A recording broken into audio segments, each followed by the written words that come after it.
Well, g'day guys. Welcome to the blog. My thought for this week. Why do you go to church? Why? It seems like an odd activity to the rest of the world. You go in, you sit down, you listen to someone stand up the front and speak, and it seems a bit odd. So why do you go to church when you could be sleeping in? And I'm sure that's being a young person, that can be a real sort of draw card. I get to sleep in. Maybe you get to watch Sunday football. I don't know what it is. You could be doing lots of other stuff. So why do we go to church? I personally, when I first became a Christian, I didn't miss a Sunday for my first year of being a Christian. Something in me just wanted to be there. And in those days we had morning services and evening services just like we do here. And I didn't miss one. I was always there. I was so passionate about going to church, and I'm still passionate about going to church. When I go on holiday and I'm away from MCC, I go to church. And some people think I was chatting to a pastor while I was away, and he was saying when he goes away, he doesn't go to church. It's too much of a hassle and all of this stuff. But for me, I found that really hard for a pastor to say that. And I know there's lots of pastors who do go away and don't go to church. And I go, interesting. A lot of us. Do you go to church when you're away from this place?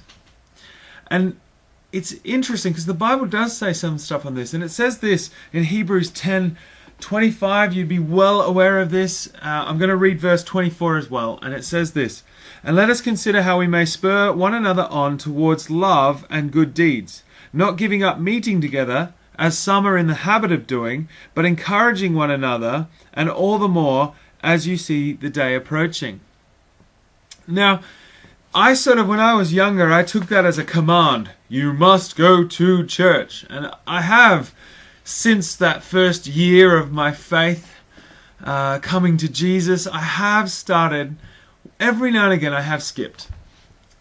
And when I haven't felt good. I've always gone, I should have gone to church, or, but I never quite understood why. But just recently I've been watching a video series on the internet by Bill Hybels. It's called Forward. And he's preaching to his church for looking forward into 2013. It's a really good series. I'd highly recommend going and watching it. And what Hybels is trying to do is actually give you a whole bunch of goals in that to achieve spiritual growth in 2013. So I'd highly recommend that. It's coming from an older pastor a lot further down the road than I am. And it's a great series, so get into it. But what he did was, his opening one was, he looked at this verse and he said, over the years, he's called that the principle of gathering. And he uses a slightly different translation there, and he sort of sees a different perspective on arriving at church. But for me, I totally agree with it. Because it says here in Hebrews, it's about spurring one another on. Are you encouraged when you come to church? And if you're not, maybe you should talk to me. Maybe you should talk to Pastor D and say, actually, I need to be spurred on in my faith. So actually turning up and meeting together spurs us on and pushes us forward. But there's another big reason why we should come to church. And another one that Bill Hybels puts forward is that actually Jesus regularly went to synagogue. I'm not going to compare a synagogue to a church. They're different things because one's in the Jewish, and Jesus kind of moves that faith forward and changes it a little. And so we now have churches which are slightly different. But Jesus also gathered. He also regularly went and met with the other people in the faith. How awesome is that? That's amazing. And so if we're following our leader, if we're becoming more Christ-like, we will go to church more. So if we're looking to become more like Jesus, we'll rock up at church regularly and suck it in.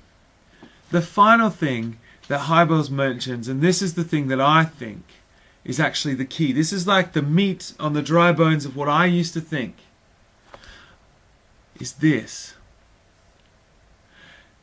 Do you go to church to be touched by God? To meet with God?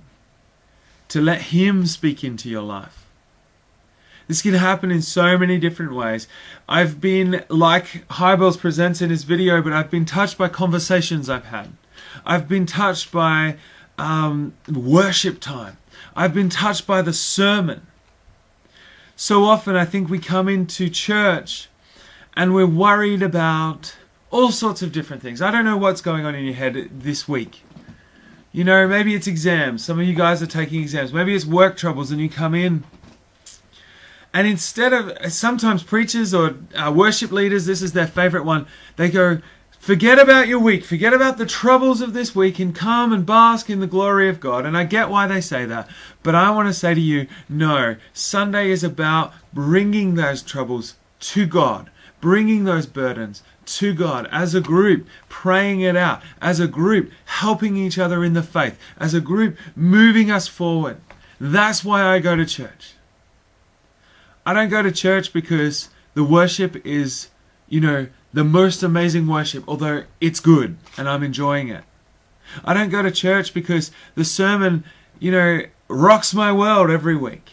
I think a blog about 2 blogs away, I was talking about how I was in a boring church with a boring preacher, and instead of being critical and negative about that, I went, what can you give me today, Lord? And it entered my heart, and all of a sudden the story of the shepherds jumped out, and I was just like, wow, and God really touched me. And not only did he really give me something, but he gave me a principle to work on. And I told you all about that principle earlier. Are you going to church and folding your arms and going, wow me, worship team? Wow me, preacher? Are we doing that?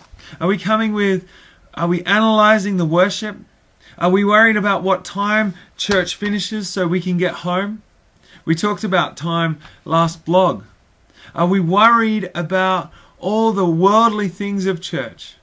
Or are we actually coming to church on Sunday morning for a touch? It's a challenge in 2013.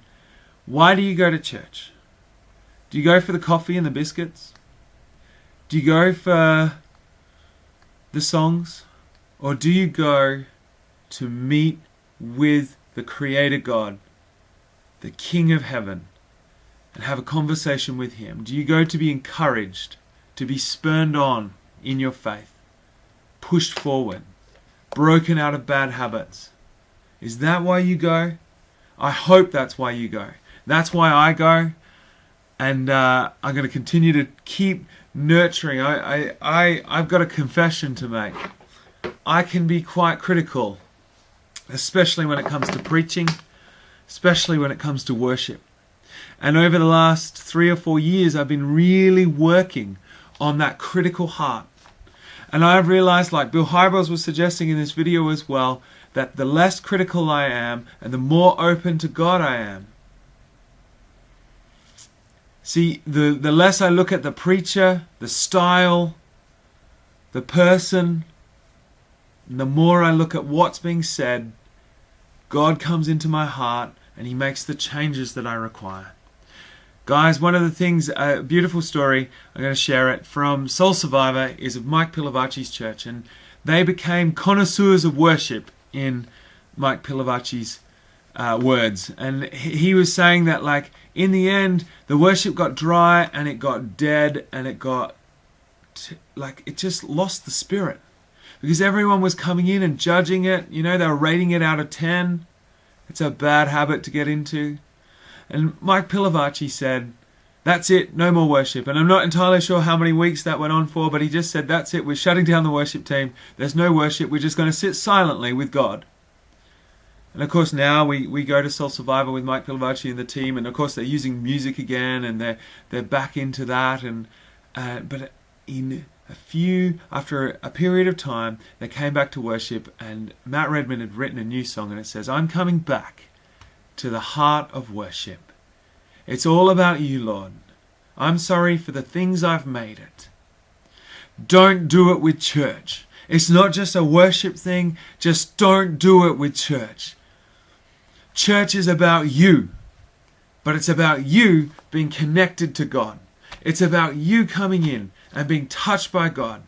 It's about you opening your heart to be with God. It's about you being spurred on in your faith. That's what church is all about. So guys, God bless.